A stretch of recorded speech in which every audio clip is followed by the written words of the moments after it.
Hi friends, ಹೇಗಿದ್ದೀರಾ ಎಲ್ಲರೂ? ನಾನು ಸವಿತಾ. ನಾನಿವತ್ತು ಮಸಾಲ ಮಜ್ಜಿಗೆ ಯಾವ ಥರ ಮಾಡೋದು ಅಂತ ನಿಮಗೆಲ್ಲ ತಿಳಿಸ್ಕೊಡ್ತೀನಿ. ಮೊದಲಿಗೆ ನಾನಿಲ್ಲಿ 2 ಕಪ್ಪಷ್ಟು ಮೊಸರು ತೊಗೊಂಡಿದ್ದೀನಿ. ಹಾಗೆ ಅದಕ್ಕೆ 2 ಗ್ಲಾಸಷ್ಟು ನೀರು ಸೇರಿಸ್ಕೊಂಡಿದ್ದೀನಿ. ಆಮೇಲೆ ನಾನಿಲ್ಲಿ 1 ಇಂಚಷ್ಟು ಶುಂಠಿ ತೊಗೊಂಡು ಅದನ್ನು ಚೆನ್ನಾಗಿ ಕ್ರಷ್ ಮಾಡ್ಕೊತೀನಿ.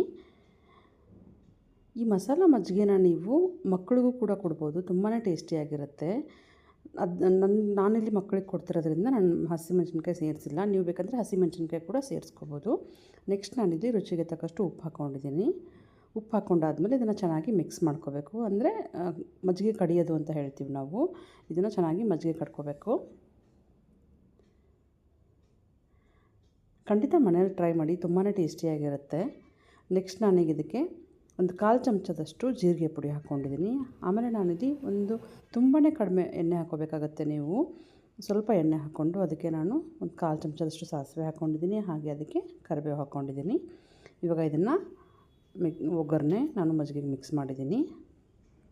ಅದಾದಮೇಲೆ ಒಂದ್ಸರಿ ಚೆನ್ನಾಗಿ ಮಿಕ್ಸ್ ಮಾಡಿಕೊಂಡ್ರೆ ನಮ್ಮ ಮಸಾಲ ಮಜ್ಜಿಗೆ ರೆಡಿ ಆಯಿತು. ಖಂಡಿತ ಮನೆಯಲ್ಲಿ ಟ್ರೈ ಮಾಡಿ, ಹಾಗೆ ನಂಗೆ ಕಮೆಂಟ್ಸಲ್ಲಿ ತಿಳಿಸಿ. Thank you.